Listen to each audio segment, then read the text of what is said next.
Throw the slack, you fucking moron!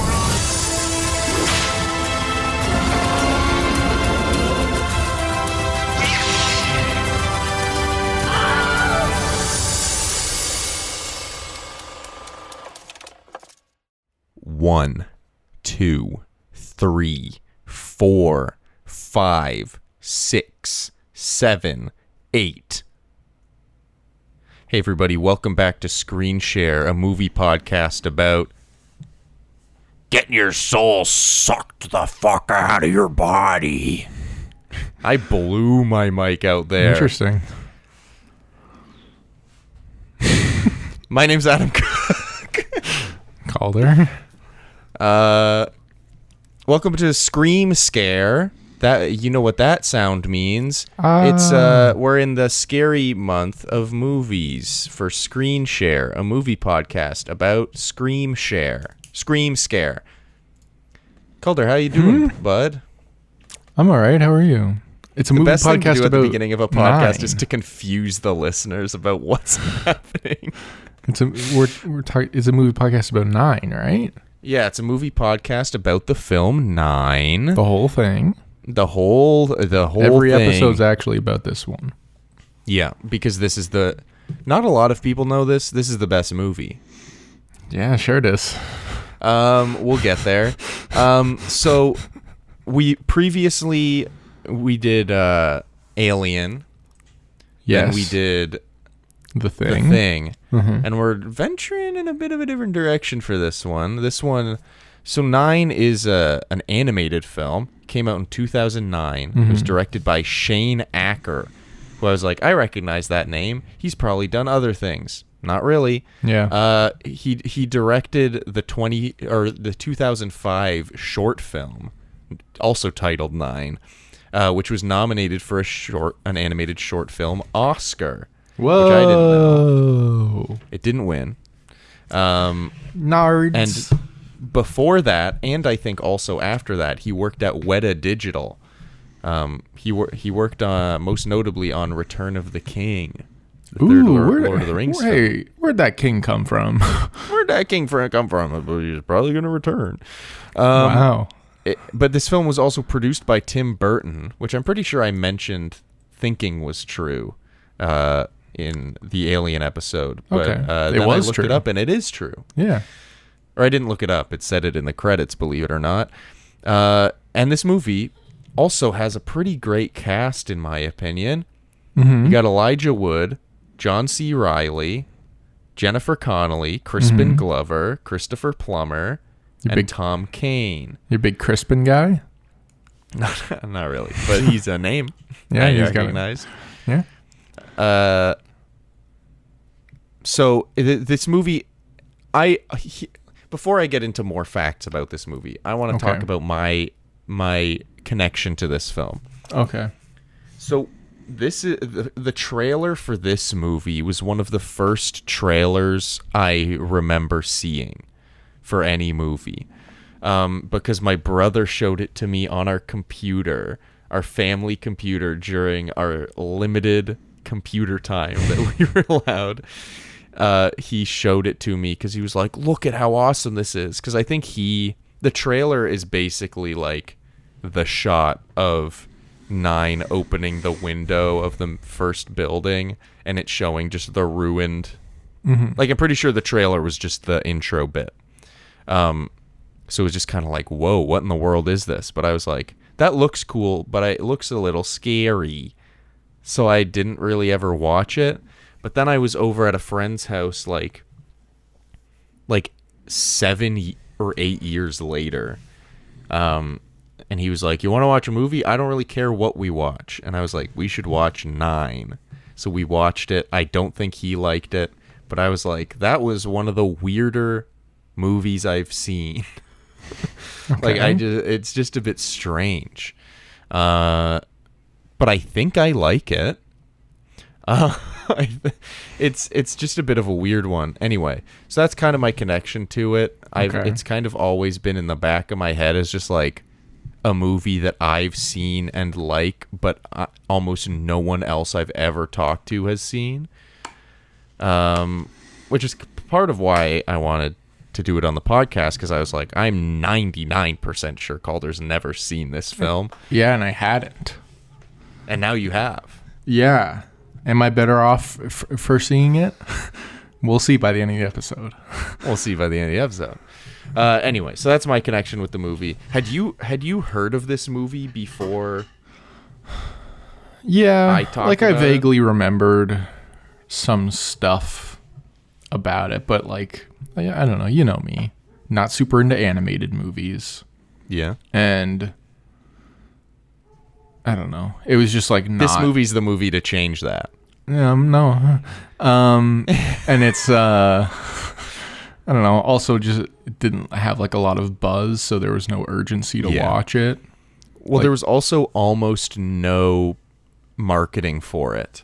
They had a trailer, but the marketing that they had for it was basically that the trailer was shown before Coraline, because that was a Tim Burton film, so he put the trailer before Coraline. And then a trailer was also shown on G4's Attack of the Show.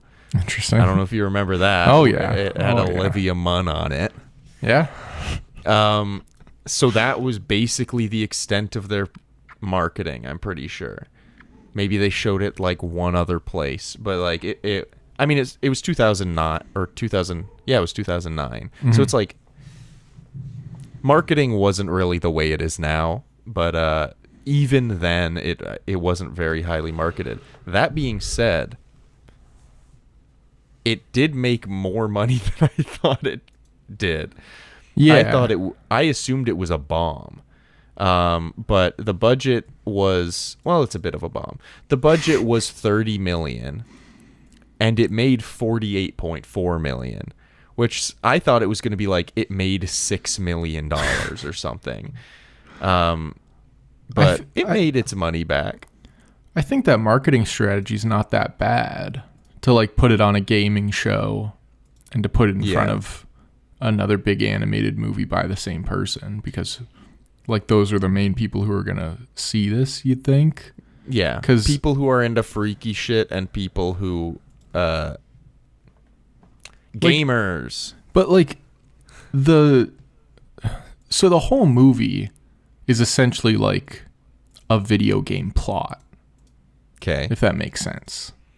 Yeah. Like even the first scene is like the start of a game, when you like wake up and then you see something and then you open to the grand world that you'll be able to explore. Like that happens in like Fallout. That happens in like most open world games.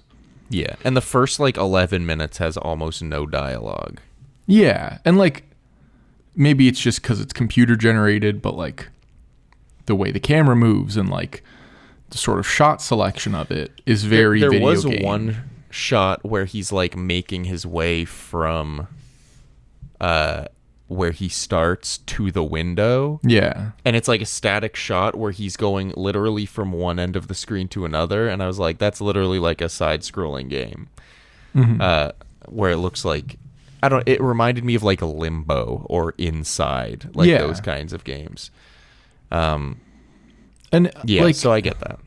There's also just a lot of sequences in it and like ways that things are shot that feels like a video game cinematic cutscene or like QuickTime event is going to pop up. Sure. So like I understand them being like, oh, maybe people who like video games will like this because it like looks like one and also kind of feels like one. Also, actually, this isn't something I looked up, but I want to see when the first Little Big Planet came out. 2008. Okay, so the short film came before the first Little Big Planet came out. But I remember that being kind of a draw for me, where I was like, the main character kind of looks like Sackboy from Little Big Planet. Yeah, and you're obsessed with Sackboy. I was certainly at the time. No, you still are, in a way. My PlayStation... I'm not going to actually say my PlayStation. You should dox yourself. I think that's a good idea. But it has Sackboy in the name, which is like... That just shows my mindset at the time. but like they're made of cloth. 9 specifically has the zipper on the front. I was like, that's basically Sackboy. That's the main reason I wanted to watch it. And then the movie was not at all like Little Big Planet, obviously. Yeah. But you want me to go like finish up my facts Sure, real quick, like go the base for it. facts, and then we'll jump into thoughts on the plot and things like that. Have a ball. So, Roger Ebert, the reception when this movie came out was like, currently on Rotten Tomatoes, it has like, I think a 58% or something, which not great. But at the time, Roger Ebert gave the movie 3 stars out of 4, contrasting it with the works of Hayao Miyazaki of Spirited Away, Howl's Moving Castle, and others fame. And he said, quote, 9 is nevertheless worth seeing. The visuals are entrancing. Keep in mind it's 2009. But, like, I do kind of get that, like, nothing, like, no animated movie really looked like this at the time. And I'd also argue no animated film has looked like this since. I don't know if that's a good thing or a bad thing, but it's like, it's very like dystopic. There's like some very adult things. Like there's a man dead on the ground first scene, and then later he goes outside into the streets and looks into a car, and there's a dead woman in the car holding her dead child. Yeah. Like, this ain't your regular old Pixar, folks. Is basically what I'm saying here. But anyway, so Roger Ebert liked it. The general sentiment by critics widely at the time, though, was that it was very imaginative and like cool, but ultimately the narrative was like not really there. Yeah. Which is kind of how because I haven't seen this movie in a long time. That's kind of how I felt walking away from it this time, where I was like, I kind of loved that, but like when I think about what happened in the movie, it's not really a lot. So that's kind of where I'm at. It's like, maybe you won't like me saying this, but it's like a video say game whatever you story. Oh, really? It's like a video game story where it's like pretty basic. Like, I feel like a lot of video game stories that are told to be like so good are so good because they're so big. Whereas when you like strip down the ability to like go on side missions and like add a little bit of depth that way and do a little bit of this, and you like control whatever and you get attached to it, when you take all that stuff away, it's just kind of like, this guy's trying to get here and then he has to like do the right thing to get the thing out of the thing, and then that's it. Yeah. And like you'll meet a guy on the way, but I don't know. There's no real ultimately like 3 locations total, and then like the wasteland, I guess, is kind of a 4th location. But like ultimately it's like the scientist's house, and then like I think it's Notre Dame Cathedral is I guess I was trying to like figure out where it was, so I guess France makes sense. I think it's the Notre Dame Cathedral, because they also kept referring to it as Sanctuary, which Notre Dame has also been referred to. I'm pretty sure it's referred to that in Hunchback of Notre Dame. They call it Sanctuary. Anyway. Yeah, I don't really watch stuff like that. I've never seen it either. That's just something I read on IMDb Facts. And I said it like it was something I thought, but it was something I read, and I apologize for my deception there. And this will be the last episode with Adam on it. The third location was the robot factory, but that's basically the 3 locations. There's no like, and maybe I guess the story justifies this in a way, having the doctors, because the thing that these little guys are little elements of the doctor, or I don't know what they call them, the professor, the doctor. Scientist? Yeah, he went The full scientist? Voldemort. Yes, scientist is Yeah. what he's credited as. Yeah, he went full Voldemort and split his soul into a bunch of pieces, and put them into these. Like, they're not even like dolls, because they have like mechanical parts and and they have souls because they have pieces of his soul. So they are living beings, but they are also like, I guess they're the closest thing you could compare them to is like a cyborg in a way, where it's like there's mechanical parts of them, but like they are a living being, which is made very apparent when their souls are sucked from their bodies, which we'll get to. But like, I guess that's their justification for the characters kind of being pretty thin. And like, I don't think the Elijah Wood character changes from the beginning to the end of the movie. Other than just becoming more like sure of himself and like courageous, I guess. But but even then, he kind of does that less than halfway through the movie, and then just does that for the rest of it. So it's just like, there's not a lot of character progression. I think the visuals are, though they're like kind of cool, they're a little dated. And even like talking about the other movies that came out this year, like the other nominations for Best Animated Feature were like Coraline and Fantastic Mr. Fox and Up. And like, I get that Disney... Well, yeah, comparing this to Up is kind of like... That's kind of the most telling thing, is like... I look at 9 and I'm like, it came out in 2009. Yeah, the visuals are a little dated. But then it's like, I look at Up and I'm like, holds up. Holds up. Up holds up. 9 is... Hit it harder. You got to hit that harder. Up is up. But yeah, you're kind of just watching and you're like, kind of looks like a PS3 game. And that's okay. Like, and it's got the story of a PS3 game. So, like, why is this just not a game? I mean, honestly, you comparing it to a game so much has made me think, like, they just jump between those 3 locations we mentioned a bunch. But a lot of the time, it'll be like them being at one location and being like, let's go to this one. And then they do. Yeah. And it's like, that gap could be filled with, like, gameplay. Where or you're, there's like, crossing the wasteland or whatever. There's even the little moments in between, like when they build the like little light stick thing, the light bulb on the stick, where it feels like that's something where like there'll be a quick time event and then they like put it on and then they get it right. And then after that cut scene, it cuts to you about to go down that tunnel they were about to enter, and a little thing pops up in the corner that's like, tips, you just received the lantern stick. Press X to like... turn it on. The whole time I'm watching, I'm like,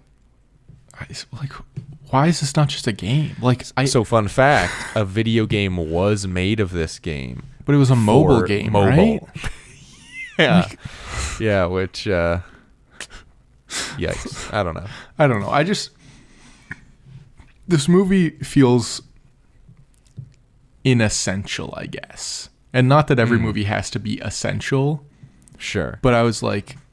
It's kind of like, why is this a movie? You know? Yeah.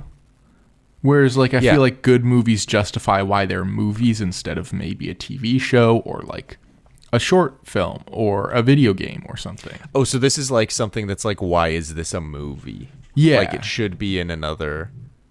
here's the thing, I've never seen the short film. Maybe it's something that exists best as a short film.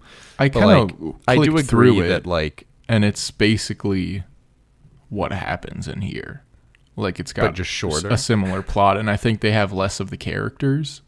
Because it was a student short film.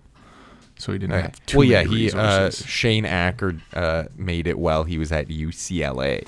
Yeah. Apparently. But, I do feel like... it was clear by how much I mumbled and grumbled at the beginning of the pod, but, like... I don't really know how I feel about this movie. I think that it's very cool and I'm glad it exists, but also like I'm not here to try and convince anyone that it's like a hidden gem masterpiece. I do think that there's like aspects of it that I really love and think are really cool. Like, I genuinely think that like the soul taking thing and like the idea that a scientist made a robot like for good, but then it was twisted, like it was taken away from him and used for bad. And it just like the scene where they do a flashback to war and it's like machines versus man, and the machines are just absolutely destroying, and then they like shoot out this gas that just kills all life. And like hearing one's monologue where he's like, we just hid in this cathedral, this sanctuary, and waited for it to become quiet. And it's like, man, that's like kind of, I don't know. I just think that like, because the movie is also an hour 19 minutes total, and that's like including credits and everything. Yeah, it's And not it's a long like- movie at all. I'm like, maybe if this movie was like an hour 40 or something, maybe like, and honestly, if it was stop motion instead of, CG. like, this would be a great stop motion film, I feel. There were even some shots where I briefly was like, that kind of looks stop motion. But like, if this was like an hour 45 stop motion movie, I feel like it would be a lot better and fulfill a lot more of its potential. Because you'd be able to spend more time with the characters. You'd be able to build like the world more and like the history of like what happened. Yeah. I feel like you could make the main antagonist and like final confrontation a lot more impactful if you built up to it longer. I don't know. I guess my thoughts on the movie are that it has so much potential in it.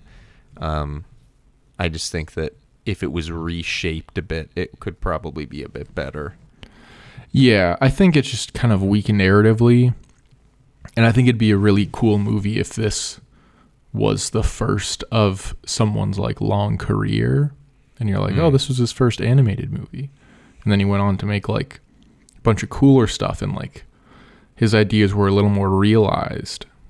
Like, Yeah. that would be cool. But then I guess he hasn't been given the opportunity to do that because he's still been making short films and stuff. Yeah. So I don't know. It's just, I was a little like, coming out of it, I was a little confused as to, number one, how this movie got made with such like a kind of weak script for such a, like a Yeah. pretty decent amount of money. Like $30 million isn't something to scoff at. A pretty weak script made by a pretty novice director. Yeah. And like a kind of risky idea, like to make a very adult targeted animated film. Like especially at this time, kind of when I feel like 2009 is like right in the middle of animated films are exclusively for kids. But I don't know. Yeah, it's a bit weird that it's made, and then also that it had such a like strong cast. It's just like a bit weird how it was made and why it was made. Yeah. Which I think is part of why I like think about it and like it.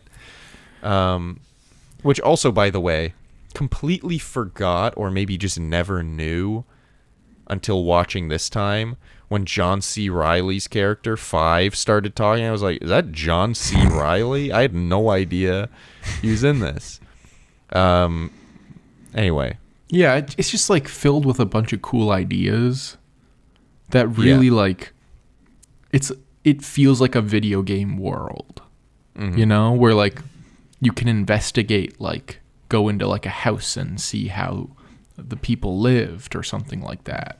Dude, and like the first person that 9 meets is 2, and he has like this big like basically like Action wagon full Oh. of like a bunch of random shit. Yeah. And like 9 almost, like he picks up a bullet and almost like goes to Blows hit it him on up. something. Yeah, it's sick. Dude's like, stop, why would you do that? which is only the second weirdest decision for 9 to make in this film. The first being to put a thing he doesn't know about into a thing he doesn't know about, which results in his best friend up to this point getting his soul sucked out. Yeah. There's also like some interesting characterization, I guess, of the little guys, because I don't know how they're feeling pain, because they're like metal and like mesh, I guess. There was a point where they're running. I think it's when they first activate the like the big robot. Mm-hmm. And they're running, and then they like hide behind something, and 5 is literally like, yeah, but he doesn't have like, lungs. Why? I like guess I get it, but like, why are you out of breath? Yeah, I didn't love how they dealt with like humanizing the things, because like, well, that's part of why I'm like, if this movie was longer, I feel like they could play more with like, these are living beings, but they are not organic beings. yeah, you know, you have like 12 minutes left, and then they drop that on you, and you're like, so all of them have taken on the personalities of him? Because even at the start, before 9's even like spoken to someone, he's trying to speak, but how would he know how to speak, I guess? well, he like goes to call out to someone. Which, yeah, but like, I don't why know. would that even I feel be? I feel like baby animals, without knowing that they have the ability to make sound, they like call out to their mothers or whatever. I feel like that's not that egregious. I don't know if it's egregious, but it just hit me as confusing as to like, why is it already like a full person and like trying to talk and like trying to do all this stuff? And I guess it's the only because thing it's they got really his do is soul. he struggles to walk for about 2 seconds, and that's like the extent of him figuring it out. Yeah. And then like sometimes their sack getting pierced will hurt them. Other times it will hurt them, but also they can like hang off a harpoon that's through one of their legs and have 2 people hanging off it. And like, it's just kind of fine. So like, I don't know. I didn't quite get the characters. Well, yeah, that's just another one of the things that's like,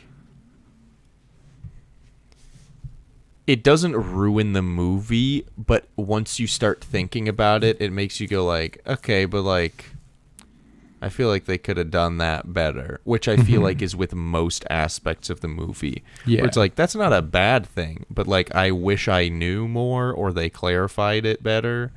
I do want to quickly rewind back to something that I was saying. I brought up 2 having the wagon of random stuff. But the reason I brought that up is because we were talking about it being a video game. And I'm like, the idea of like going around and collecting random trinkets, like that makes sense. Like the idea that you could pick a companion, maybe it's just because I've been playing Baldur's Gate 3, but the idea that you could like pick a companion out of the group of characters, like Sanctuary is the hub, but like you can be like, all right, 5, I want you to stay here. 7, come on with me. And you can like play all of them. I don't know. I feel like there's a lot of potential for a 9 video game, or I kind of genuinely I haven't thought about it before, but I would love a stop motion film that's longer. That would be cool. Yeah, but I don't think it's ever going to happen. And I find it weird because like Tim Burton is like releasing stop motion movies at this time, and he gets people who have worked on stop motion movies for him to work on this. Like one of the screenwriters, she worked on like The Corpse Bride, and actually The Corpse Bride I think is also produced by Tim Burton, but she's worked on like Tim Burton produced stop motion films, but this isn't stop. Like I don't know. I don't really get it. It's confusing. And it feels a little boring because I'm like, there's so many things to think about that kind of like irk me, and there's so little plot that it's kind of just like, what is this? Why does it feel like they didn't put enough thought into this when they were making it, you know? Yeah. It feels like they had a lot of really cool concepts, but did not have the connective tissue to make it kind of work together. Like, I feel like individual scenes I'm invested, but then when we change to a new scene, I'm like, okay. Where, like, I don't feel like that was, like, I don't really feel like I understand what's going on or like anything is being resolved here. And even at the end, even though I kind of like the ending, I'm still unsure of what's even really happening. Which, let's put a pause on that for a sec. Okay. And let's talk about some actual plot stuff. I know we're talking about how the plot is thin, but I guess I mean more like moments. Because you did mention that there are some things in the movie that you think are good and some things you think are cool. So let's talk about some cool and good things about the movie. Okay. What's a cool and good thing? Showing a dead body in your first scene. Yeah, that's sick. Sure. What did you think of like, let's just quickly run through it because there's not much to run through because it's pretty paper thin. Okay. But 9 wakes up. He has no voice. He looks out the window. It is an absolute wasteland. It looks like Fallout New Vegas. Whoa. That's scary. And but he sees 2 with his little wagon, so he runs down. He bashes 2 in the head with a wrench or something, which is apparently just fine. But 2 is basically like, whoa, like, I never thought we'd ever see you, or something like that. And then is like showing him stuff, and then 9 shows 2 the thing that he found in the scientist's office, bedroom, house, whatever, which is this round device that has 3 buttons with symbols on it, which we later learn is what, like, he has the ability to like access a soul or like take a soul and put it in something else. Yeah, but I don't know. So why did he put that on the machine? Why did 9 do that? No, why did 9 do that? But also, why did the scientist put an adapter for that on the machine? Was he going to put his soul into the machine? See, that's one of the things that I think isn't very clear. I kind of assumed that, like,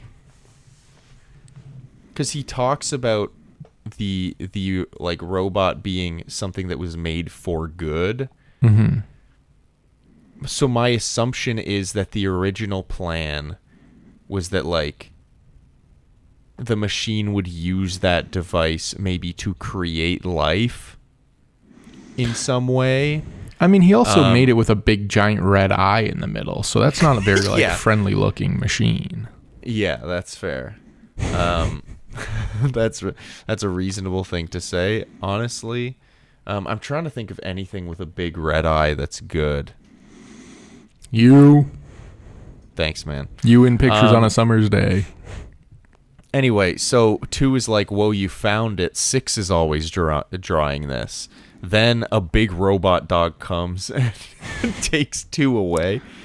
The Beast. The Beast. Well, yeah, they refer to the Beast, and they're referring to this one robot dog. Then it takes 2 and the device. Yeah. And then who finds 9? 5 finds 9. Yeah, but I think it's because he like passes out. Yeah. And then he wakes up with 5 holding scissors above him and freaks out. Yeah, because he was cutting. He like sewed him back together and was cutting the string, but 9 thought that he was about to cut his head off. Can I just interrupt real quick? Yeah. These little guys are called Stitch Punks. Stitch Punks? Yeah, in the lore, they're called Stitch Punks. What do you think of that? Sackboy or like Stitch Punk? Which one's better? I like Sackboy better. Well, technically, Sackboy's called a Sackling, I'm pretty sure, because there can be Sack girls, too. Or Sack Why don't they call it a they say Sack... Sack people as well. Why don't they call it a Sackboy girl? So they're all Sack boys. But then there's also the girl ones. I don't know. That's pretty mid. You know what else is mid? What? I don't know. I thought you were going to be like, this movie. So 5 finds him. 5 finds him, basically introduces him to 8, who's the big beefy guy. Yeah, because 1 and 8 storm in, and 1's like, oh, keeping secrets from me you are. And 5's like, I just haven't told you yet. And he's like, go to the bridge. Or whatever. Sure. Well, yeah, because 1 is like very like, he's like elderly, stuck in his ways. Like, he wants everyone to just like not go, like literally just stay in, not go out or do anything until the beast sick. just randomly dies. Mm-hmm. And it's obviously going to happen at some point. I guess, but like, I don't think he knows how machines work. Wait, so now I have a question. Yeah. What happened to the machines before? Did they somehow figure out a way to turn off the factory, the humans? That's a great question. Or like how did it just all of a sudden get quiet? I guess not all of a sudden, but eventually get quiet, right? I'm guessing that maybe like, well, yeah, I guess we don't really see a lot of like broken down robots in like the wasteland of the world. We see like cars and like other random shit like warplanes. Maybe the scientists took back the little medallion because it was powering the robot. Oh, maybe. And then they couldn't figure out how to start it again. I think the big robot was making and maintaining the robots. Mm-hmm. But then he took the soul thing away. It lost its power. And then I everyone... guess they just kind of fell apart. So I guess eventually the beast would have yeah, I guess so. silenced. Yeah. But anyway, so basically cuz so 5 is like 2 is alive because he assumed 2 is dead, and 9 is like, yeah, he's definitely alive. He was alive when he was taken, at least. 1 is like, you guys should stay here. And 9 is like, no. And him and 5 go off to save 2. They go to the big robot factory. 9 gets his little light bulb staff, which I did kind of like them crafting it or whatever. That was like a fun little thing. Anyway. But, then they go forward. They find 2. They try to save him. They're attacked by Robot Dog. Do they meet 7 here as well? Yeah. Then 7 comes in, and she has like this little dead bird skull as like a mask helmet, which is cool. Anyway, she just destroys the dog, which I'm like, well, the beast is silenced. Literally everything is fine now. Mm-hmm. And then 9's like, what if I put this thing in this thing? And then a massive robot is made, and he sucks the soul out of 2. He like grabs him by all of his limbs, and it shoots a laser because it's 3-pronged. It's got 3 prongs, and it shoots 1 into each of his eyes and 1 into his mouth, and it literally sucks the soul out of his body. It's pretty sick. Yeah, and it's a little horrifying because up to that point, it's like, oh, this movie's like a little dark and dreary, but like, you know, we're just fighting some robots here. That's like a bit of a turn in the movie, in my opinion. I have a bit of a challenge. It's not horrifying. I think it's a little horrifying. Maybe it's just me. It's like, I think it's like, I mean, if that's horrifying, I don't know if horrifying is the word. If that's horrifying, Indiana Jones is The Exorcist. I think it's just because it's like, it's not really like, I guess expected that it would like, because I remembered it kind of being like, maybe, I don't know what the right word is, but spooky. maybe. I was gonna say damning, but I don't think that's the word. But I don't know. It's just kind of like kind of almost like gross and like a bit. I find it a bit scary that there's just like a massive robot that has the strength and power to very easily just like without like even Seven, who's the most capable person in the movie or character in the movie, like when she gets kidnapped, like she's about to get her soul sucked out and it's like there's nothing she can do at all. Even 8, who's massive and supposed to be strong, he can't do a single thing, gets his soul sucked out. Like it's just a little, I don't know, maybe it's just me, I find it a little spooky, scary. What do we think about the only female character kind of coming in like a Wild style in the Lego movie and saving the day? I don't know, pretty cool. I was just who's a better sidekick heroine, Seven or Wild style? Wild style, because she's annoyed that the dude is getting all the credit, even though he's not doing anything right or good. And I think that's interesting. I just think this is just kind of like, oh, we put a girl in, okay? Like, chill. Sure. I don't know. I'm pretty sure one or both of the twins are also. I guess, but they don't talk. They just flash their eyes. That's true. Like, I don't know. I was just kind of like, this is all we get with this character, which is kind of how I felt with every character, where it's like, okay, well, that's why I feel like big. It should.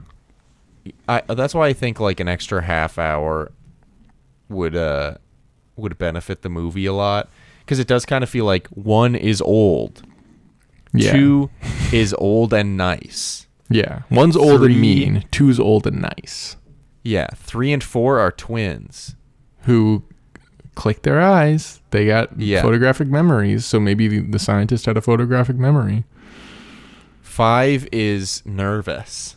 Yeah. 6 is crazy. 6 is wacky. 7 is cool. 8 is big. And 9 is protagonist. Yeah, it's just kind of like we don't really dip away from those descriptions, which is why, like I said, I feel like gaining some extra time and maybe I don't know, getting a bit of a rewrite in there might I think would benefit it a lot. That's like, I've said it like twice before already, but that's kind of like the main thing about this movie, is that like the concept and potential are good, in my opinion. It's just like how it actually came together is like just fine. Yeah. But to continue the plot, basically they go, 2 gets his soul sucked out, 7, 5, and 9 run away. They go back to the sanctuary, basically to be like, there's a big problem, there's a big robot. And there's a big action sequence there where a bird robot that the big robot made comes, and like they do a bunch of stuff to suck it into a warplane propeller. It's kind of like wacky crazy. But then they basically decide like, oh yeah, the cathedral burns down. Yeah. It's like how life imitates art. That Notre Dame burned down. Wow. It's like you planned it or something. And then they go to that library, right? No, that was before. I actually want to talk about the library because that's cool. I think that's when they first meet Seven. Or no, so yeah, no, I think they go to the library before they go back to the cathedral then. No, because that's when 8 gets taken. Right? Or am I thinking about a different thing? Where's the thing where 8 sits on the hand and then gets high with the magnet? Yeah, which was interesting. I think that's just at like... Or no, that is at the library, but that's the second time they go to the library. Oh, okay. The first time is like... I think they go there right after 2 dies. Oh, and then he meets the twins. Yeah. Okay. But I really like the library. So basically, like, the twins, 3 and 4, they're just like, all they do is read and take pictures of things they see and document them. And I think they scrapbook. It seemed like there was glue and cutouts everywhere. And they have this system where in this big book, they have strings attached to certain pages. And they can take the string off a page and put it on this platform, and it will take them to where that string leads to in the library and bring them to like the information that like that part of the book was referencing, I guess. So I guess the scrapbook they made is more of like an index or a table of contents for the library. So then they ride this platform and they watch this little video basically that summarizes the history, where it's like the scientist made this robot for good, but then like the I guess commander, dictator, fucking president, whoever it was, of I assumed Russia, or Germany. I thought they were I don't know. Nazis, yeah. Because it said in 1940. Yeah, they take the robot away from him to create an army. And then when the robot like turns against humans, they blame the scientist. And then that's basically when the scientist is like, I've got to save life on this planet by putting myself into these what were they called? Stitch punks? Yeah. The plan the scientist has seems a little short-sighted, I guess. You're making like 9 living things. Yeah. That can't reproduce, I don't think. Yeah. Unless they learn how to make more of themselves.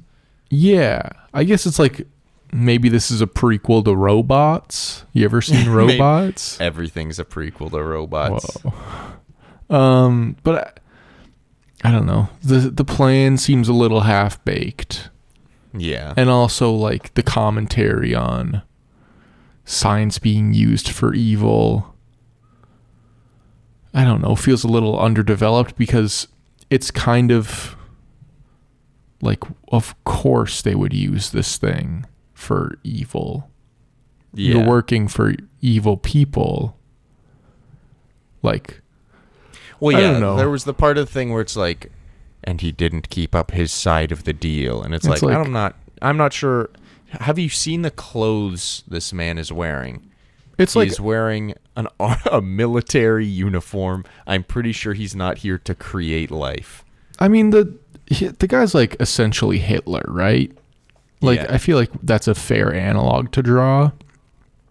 So like, I don't know. Why would you think it would be used for good? Yeah. And also, why give it the capability to steal souls if you have the right piece? Yeah. And also, like, I don't think it has the ability to steal souls.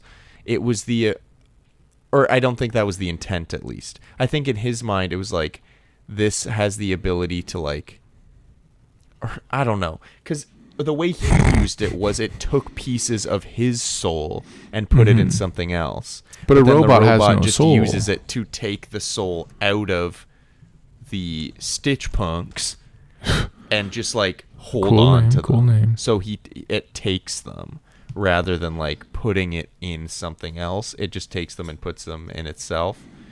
I don't know. It seems like a short-sighted plan. And also, another kind of problem that I have is like, I don't think it makes sense to have 9, going back a little bit, put this thing into a robot. Right? Because he knows they're going to basically the robot base at this point. I don't think he knew it was a robot. I think he just thought it was the wall. But like, you're also in the robot base. I just don't find it super believable that like he's just gonna go around putting stuff in. If he accidentally hits a button, I find that more believable, because it's like a clumsy new life thing. But it's like, this thing is 2 was amazed when you found this, and it's the most important thing, and like, all that. I do think that's also a thing that bugs me in almost any movie, where it's like, maybe... I mean, actually, I guess they did. I was going to say maybe, like, make sure to tell 9 not to fuck around with random shit. But, like, 2 kind of does that. Like, 9 is about to bash a bullet into the wall, and 2 is like, don't do that. We don't know. Like, this is a dangerous world we live in. We don't know what all this stuff does. Yeah. Like, you've got to be very wary. And then 9 puts something he doesn't know about into a thing he doesn't know about. Yeah. And it's like... It just seems, like, stupid. Like, yeah. It seems... It does feel like this movie has a lot of for the sake of the plot kind of moments. Which is kind of why, like, it felt like a video game thing where it's like, I don't know, something just happened. Now you got to deal with it. Yeah. Instead of, like, this happened because of the character's motivation to do whatever.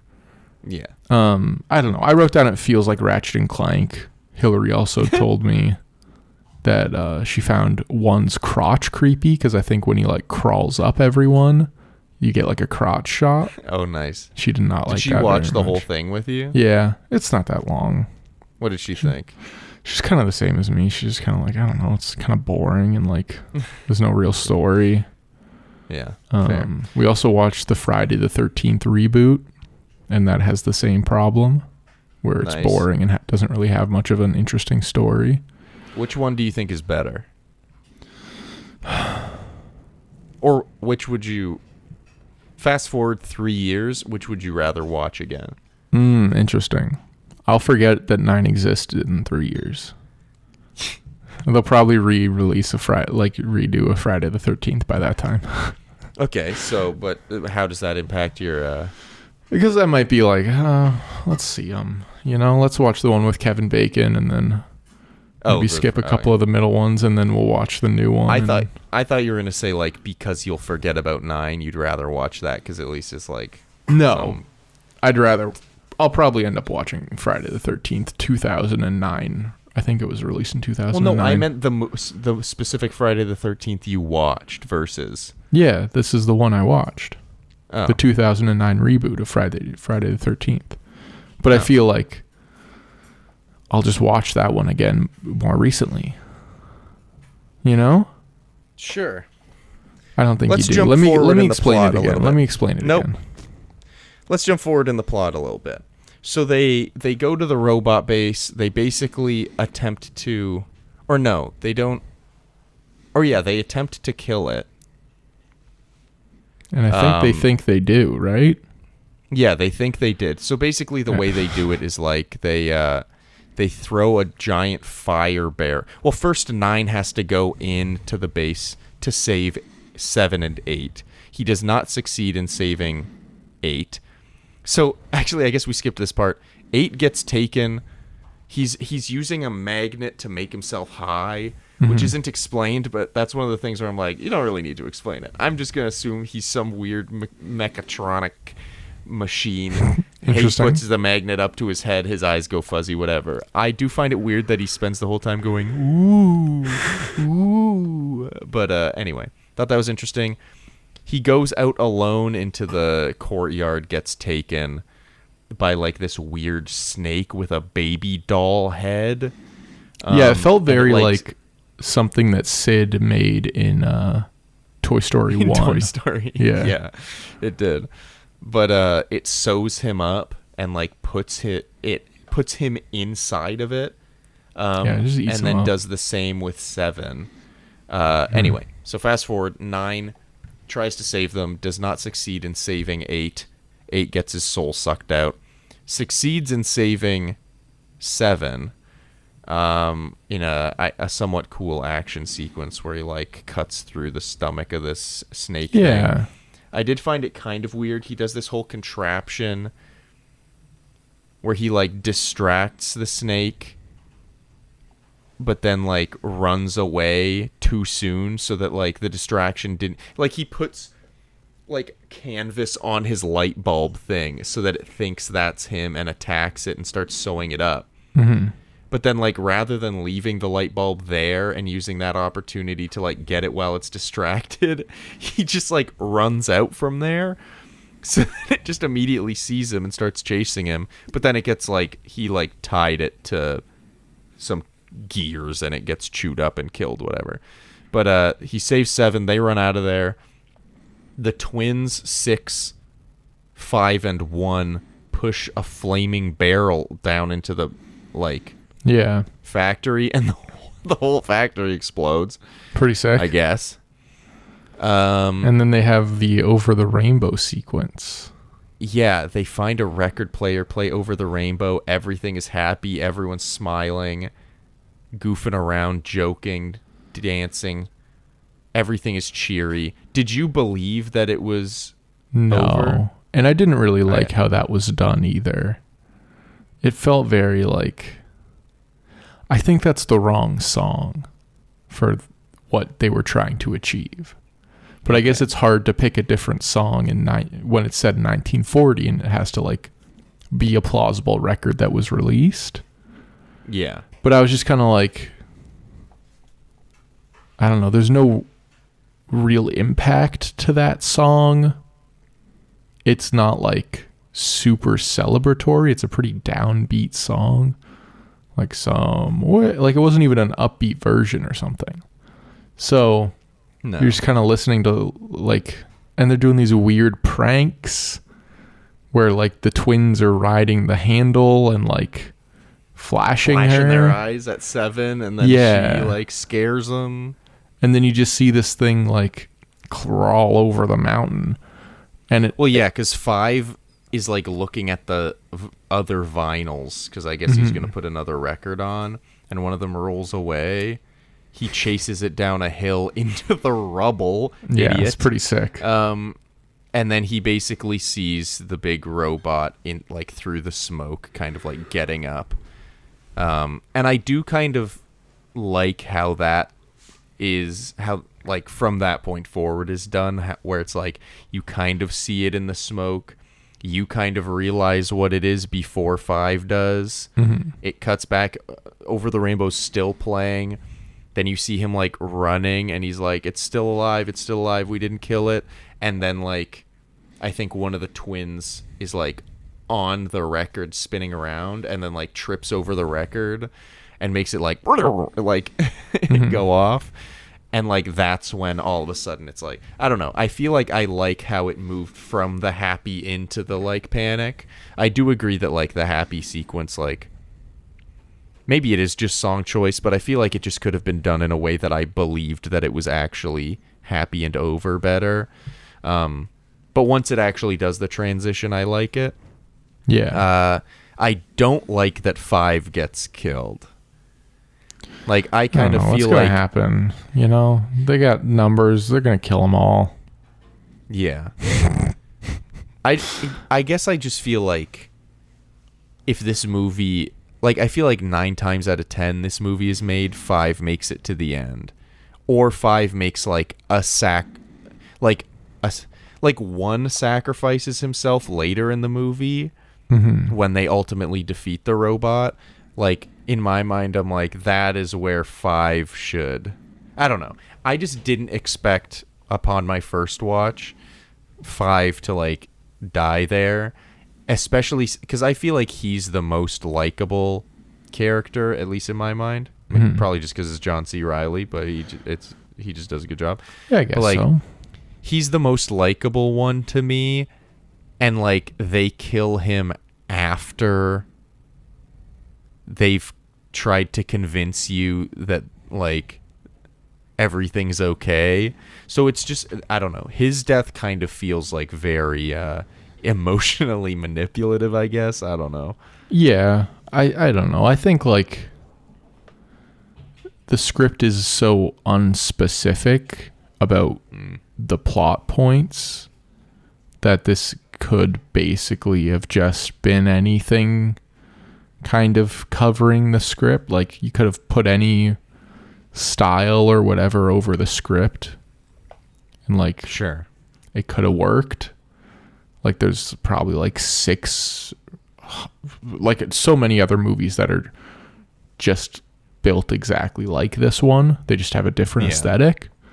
So like, Yeah, it's manipulative, but like, I don't know. I don't even know if manipulative is the word. It just feels like It's what's, like, a supposed to good be example? like the what's it called? The dark night of the soul in the script, where it's like you have a peak and then you have a major low and then you build yourself back up and then you have a happy ending.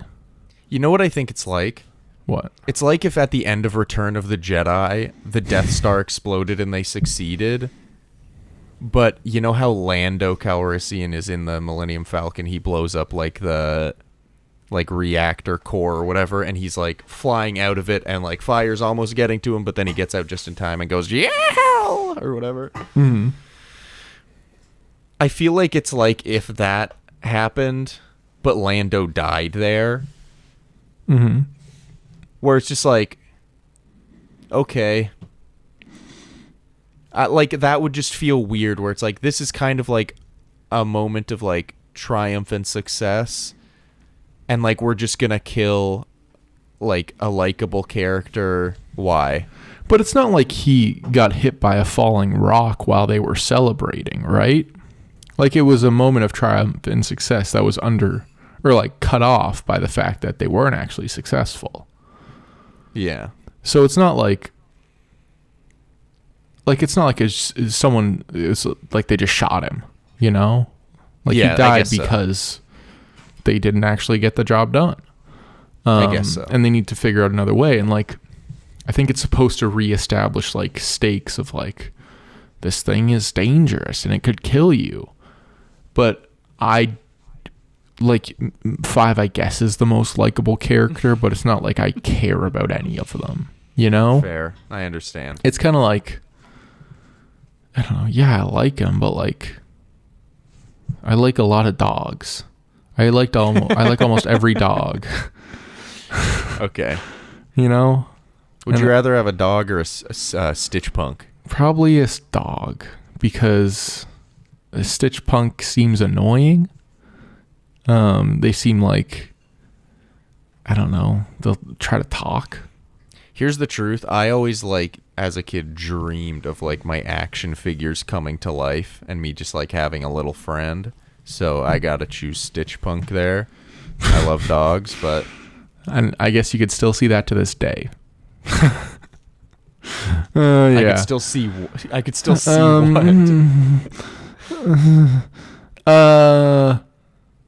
You got anything else, or can I ask you some questions? Yeah, I do just briefly, just to wrap it up. The robot gets stuck in a bridge. Yeah. One wants to kill it. They somehow find a cannon. Well, no, and are before they shooting at try it. to kill it, 9 has to go on a fetch mission back to the main room, Yeah. the first room. Yeah, where he basically goes back, because 6 basically lets himself die and is like okay with it, because I think he's like, because he keeps saying find the source, go back to the source, and then eventually he's like, the scientist, go back to the source. And 9's like, okay, I'll go back to the scientist. So 9 runs like 3 hours away and yeah. and Well, watches 'cause- a movie and then runs 3 hours back. So 6 notices that when the souls, because he notices it when 5 is gets his soul sucked out, that when the soul gets sucked out, you briefly see them in the red eye, and then they like fade away. So 6 is like, oh, they're in there. So then he tells 9 that. 9 believes him. No one else does. But so then that's why 9 goes back to the scientist, basically to like figure something out. I don't know. Then watches the little video message that the scientist left for him, I guess. And he basically tells him, like, you guys are all parts of me. This is what happened. Here's the sequence to press this device in to kill the robot, basically. Goes back, goes to kill the robot. Very What much I a don't video get- game mission. Yeah. What I don't get is 1 sacrifices himself for 9 so that 9 can get the device and take it off and kill the robot. But if 1 didn't jump in front of 9 to sacrifice himself, was 9 just going to get hit and then everyone watches his soul get sucked out and then they're like, well, we don't know what to do now. Oh no, because he draws in the sand and shows them the sequence to do. So I guess 7 was gonna do it. I don't know. I don't know. It's just like it's character sacrificing itself, so you could say you have character progression. Where one goes from like an one of the angry notes old I man wrote was to- that one sucks ass during the entire duration of the film, literally until he dies, and then he does one thing. I do like what one says though, because he's kind of mumbling to himself, and he says, I'm paraphrasing, but like he says something like, "They left us with nothing. Why should we right their wrongs?" And he's talking about like humanity. And I don't know. I found that interesting. That like,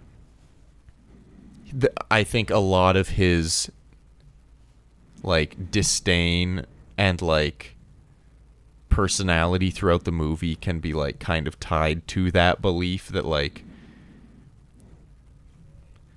they all killed each other and we're left here. Like, why do we have to do anything to like fix that? We can just like hunker down and like survive. Like, we don't have to. I don't know. I just found that to be an interesting line. And then he's like, sometimes the future of many requires the sacrifice of one, or some bullshit like that. Anyway, jumps in front. Good riddance. He was kind of a fucker anyway. Yeah, I don't know. Gets killed. 9 kills the robot. This is the scene I actually want to talk about, and then we'll end it, because I can tell that you no longer want to talk about this movie for the rest of your life, I think. But the funeral scene where they like... Nine puts a sequence into the thing, and then all of the souls come out of the machine and like stand by their graves, and then float away. What was your thoughts on that scene? Why are we not done?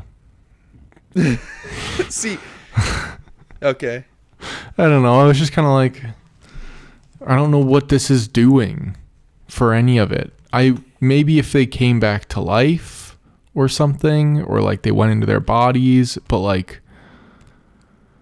you're sending them off to Stitchbot heaven. Like, what are we? And then they turn into rain. And why do they care about rain? They don't eat food, and they don't drink water. And like, can I make a response to that? Yeah, you can try. Thanks. So, I like the scene a lot, but I don't get it. Like, I like it because it feels hopeful, and it feels like we're actually getting a send-off, and like it's like the only, I feel like, satisfying tied end in the whole movie, basically. But I also don't understand what's happening or why. Like, okay, their souls were in that thing, and now they're letting them out, but like, is that them? They like one puts his hand on Nine's shoulder. Are they able to like interact with the mortal world? None of them talk. I think the metaphor is like those killed by evil are watching over us and can see the good we've done, or something along those lines. Yeah, the only context we give for like what happens to them, because they just kind of float away, is that 7 goes, they're free now. So it's like, I guess their souls were trapped before, and now they're like free. Yeah. But like, it's just a bit confusing. I will say I do like, and it makes me a bit sad, but like, I kind of liked how all of them kind of just like, when their ghost souls come out, they kind of just are like, hi, and then walk to their graves. But when 5 comes out, I feel like he kind of like looks at 9 with like a slightly like nervous, scared face, and 9 kind of gives him a nod, and like it looks like 5 is kind of like he doesn't smile or anything, but he kind of gives like a solemn nod back, like kind of in acceptance, it feels like to me. So like, I interpreted that. Are you telling me you cried during the end of this movie? I didn't cry. No. It's but okay like, if you cried. I didn't, but I appreciate Men are allowed that to cry. regardless. You can be sad without crying, but This movie made you sad? just that part, because I don't know, it felt like all of the others had like accepted that they were dead, but like it felt like I interpreted it as 5 was kind of like looking at 9 and being like, wait, I'm like dead, like this is it, and 9 kind of being like, yeah, and 5 being like, and like just kind of having to accept, like I think 5 thought that there was a chance for him to come back, and that was kind of him being like, oh wow, no, this is it. I don't know, it just felt like a weird little beat that I liked Yeah. in that. I don't know, I liked it. And then as for the rain thing, I think it doesn't do anything for the Stitch Punks, but I think what it was implying was just that like the scientist's goal succeeded, where like he put himself into these creatures to preserve life on Earth, and like, yeah, it wasn't in a great way, like great way, like you were saying, they're like 9 little sack boys basically. That's not really life, but like what they did resulted in life being created, because like they show the raindrops have like little amoeba or whatever the fuck in there. Yeah. I don't know how that works, but I think that's what it was implying. Like, I don't know how souls go into the sky, make rain got amoeba in it. But anyway, that's the end of that. I don't think everything has to be logical, but like I also just don't. It's hard to suspend disbelief when like it kind of plays the line between them being like real people and also not being, and also like, I don't know. Yeah. It's a very confusing movie. I wish it was a little better. Yeah. And if you're all done, I have one question for you, and then we can. I have just a couple things left, but I'm gonna speed run How do them. you always have things left? I know Every single time. it's actually kind of insane. It's actually kind of insane. I did like how after 9 put the thing in the thing and killed 2, and they ran back. I liked how 5 was actually mad at him, and 7 was actually mad at him. Like, literally, why the fuck would you do that? And he was like, I'm sorry, I didn't know. And I think they're kind of like, he didn't know, so like we can't be mad at him, but like He also didn't know, so why would he do that? Yeah, like I like that they were actually mad at him. Now first, just some quick facts, and then you can go to it. Alan Oppenheimer plays the voice of the scientist responsible for the destruction of the world and responsible for the Stitch Punks. He was also the cousin of J. Robert Oppenheimer. So it's just kind of interesting. Makes sense. That, you know, living I in a guess post-Oppenheimer world really gives Yeah. you new context to it. destruction of the world runs in the family, I guess. And then the last thing, I remember this from the trailer, and then I read it as a fun fact, and I was like, oh yeah. The film was released on September 9th, 2009, which was the date 999. is 999, and the movie's called 9. Who And could have it's a done 9 that? out of 10 movie, right? Oh yeah, sure it is, butter. Butter. I didn't like that. But okay, that's the last that I'm sharing. So, I guess the question is, in what world does this belong in horror movie month? So here's the thing. Is it because you thought it was scary when you were a kid? I think it was because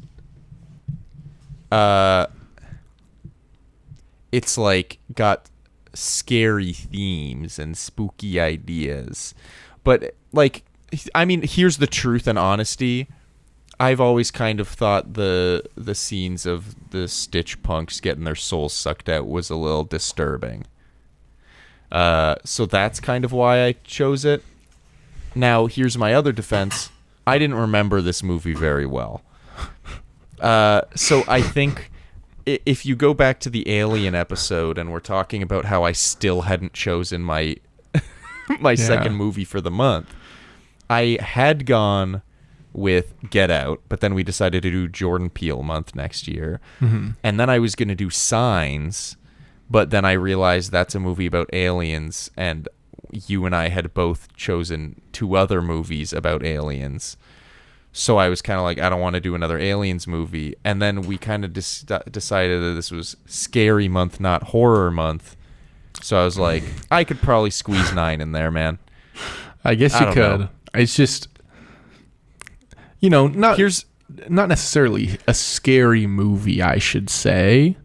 Just to have the people know that this is a bit of theme fraud. You've defrauded the theme of the month. And that's okay. Here's the thing. That's okay. You can do that. You can do that.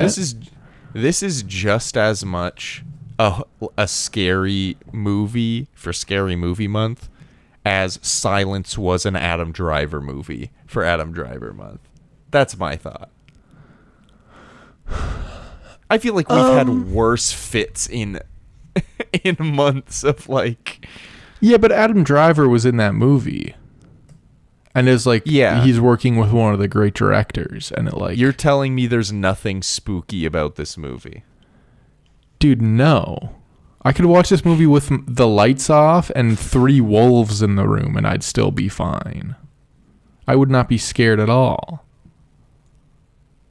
So, hey, it's done. Hey, let me throw out another accusation real quick. It's you chose done. Close Encounters of the Third Kind for best and worst month, and in that episode you said that you wouldn't even put it in the top 5 of our list. Where is it sitting on the list now? 11. It's pretty good. That's pretty good. We've done 50 movies.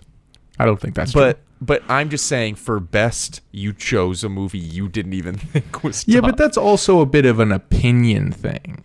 Like, maybe in another crowd, that could have hit. Sure. And what, did you think I was going to put Close Encounters of a Third Kind in the top 5? I thought there was a chance, because I think I don't got a bit of that. Argue about this. It's a little Look, here's silly. the thing. All I'm saying is, you've committed fraud.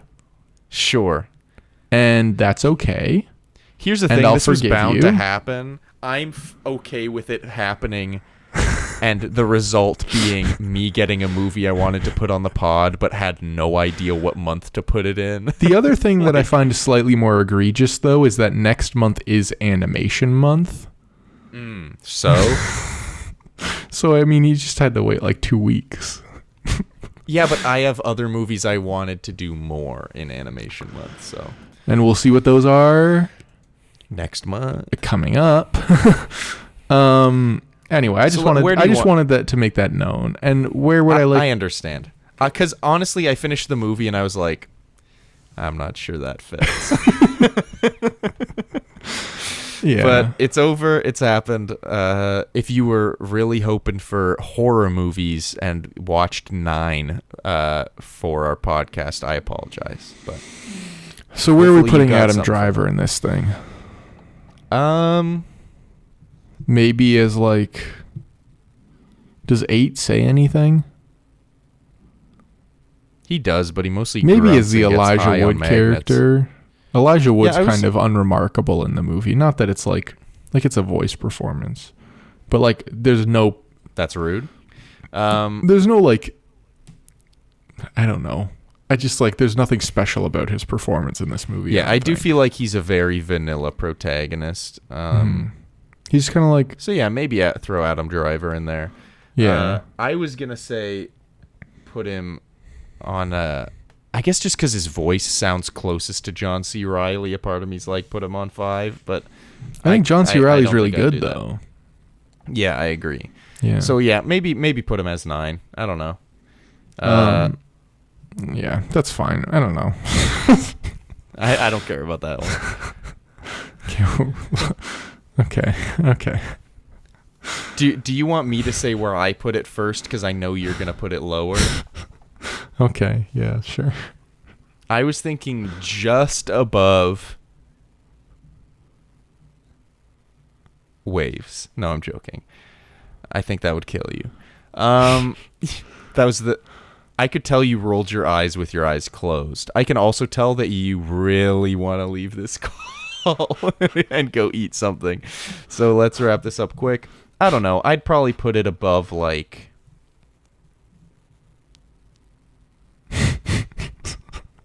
Dude, what are you thinking right now? I have no idea. I haven't really thought. I probably should have thought about this before. I'd probably put it above like... I think I'm losing That it. Awkward Moment. That awkward. Okay, thank God. Okay. I was worried. And honestly, I feel very strongly about putting it above That Awkward Moment. I was worried you were gonna put it like around Apollo 13 or something. No. And that was gonna be a crime. I mean, I was if you did thinking that. about like the Wet Hot American Summer, Wedding Crashers, Monty Python area, but like, I think that I like those three like, movies better. I don't know. I like those three movies better. That Awkward Moment. Well, no, I was gonna say it was a more of a debate of whether I like the Karate Kid and Weird the Al Yankovic Story better than this, but I think Weird the Al Yankovic Story is better made in my opinion, and the Karate Kid, at least, actually maybe I'd put it above. I don't know. I feel like it's like on the same level as the 2010 Karate Kid. I think I would put it above Hardcore Henry because it feels like a similar movie where it's like something is being tried out, but it doesn't really work and it feels a little wrong. Like, but do you really think The Wedding Planner is better than this movie? I think there's at least Just funny think and about that silly movie. things that you could watch that movie and be like, oh, that's really, really bad and stupid. And like, this guy's insane. But do you think The Wedding Planner is more so bad it's good than 9 is almost good? Yeah, because this movie was less than 80 minutes and I was bored. And Then I don't know I guess how we that's just possible. compromise, because I want to put it above That Awkward Moment, and you want to put it... We could just put it between That Awkward Moment and The Wedding Planner, but it's just like... I guess that's what we do. I just kind of found this movie quite Here's boring. the thing. Here's why I'm okay with this.